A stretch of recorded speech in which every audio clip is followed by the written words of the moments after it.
অনেকটাই পেঁয়াজ কুচি দিব এখানে। এখানে একটুখানি বাটা মশলা, হলুদ গুঁড়ো 1.5 চামচের মতো দিয়েছি। 1 চামচ লবণ দিলাম, পরে লাগলে আবার দিয়ে নিব। শুটকি মাছগুলো আমি খুব সুন্দরভাবে কেটে নিয়েছি। মানে এটার যে মাছের যে ইয়ে থাকে, চতুর্দিকে পাখনা থাকে, সেগুলো কেটে নিয়েছি ছোট ছোট করে। আর এই মাছগুলো এখন আমি ভেজে নিব, সেজন্য চুলাতে একটা তাওয়া বসিয়ে দিয়েছি। এখানেই মাছগুলো ভাজবো, একটু তাপ দিয়ে নিচ্ছি। অনেক দিন পর আজকে আমি শুটকি মাছ রান্না করছি, আর সেটাই আপনাদের সাথে শেয়ার করছি।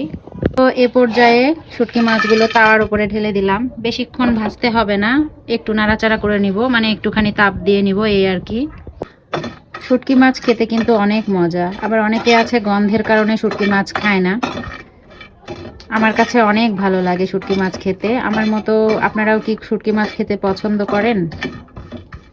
মাঝে মাঝে এভাবে শুটকি মাছ রান্না করে খেয়ে দেখবেন, অনেক মজা। আমি সবসময় বেগুন দিয়ে শুটকি মাছ রান্না করার চেষ্টা করি। বেগুন দিয়ে শুটকি মাছ খেতে আমার কাছে বেশি ভালো লাগে, সেজন্য আমি বেগুন দিয়ে মূলত রান্না করি। আর এই শুটকি মাছটা রান্না করলে আমার ছেলে আর আমি খাবো।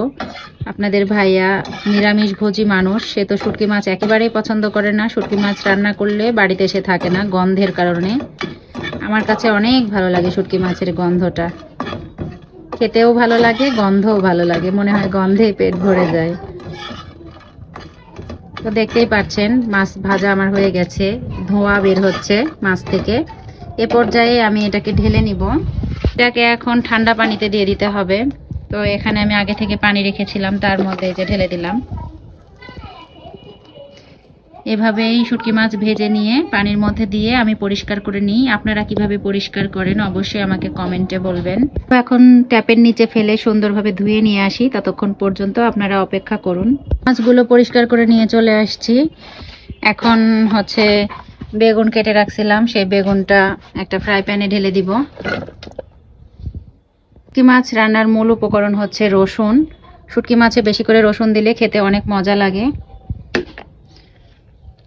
এখানে অনেকগুলো রসুন আমি নিয়েছি, প্রায় 6-7টার মতো রসুন আছে। রসুনটাকে ভালোভাবে থেতো করে নিয়েছি। শুটকি মাছে কাঁচা মরিচ দিতে হয়, কাঁচা মরিচ, তারপরে শুকনা মরিচের গুঁড়ো, দুটোই আমি দিব। অনেকে বেশি ঝাল দিয়ে শুটকি মাছ খেতে পছন্দ করে, আমার কাছে বেশি ঝাল আসলে পছন্দ না। বেশি ঝাল খেলে পেট জ্বালা করে, সেজন্য অল্প করে ঝাল দিয়ে শুটকি মাছটা রান্না করব। এখন এখানে আমি দিয়ে দিচ্ছি পেঁয়াজ কুচি, অনেকটাই পেঁয়াজ কুচি দিব এখানে, এই তো দেখতেই পাচ্ছেন। এরপরে দিয়ে নিচ্ছি এখানে একটুখানি বাটা মশলা, তারপরে দিয়ে দিব হলুদ গুঁড়ো। হলুদ গুঁড়ো 1.5 চামচের মতো দিয়েছি।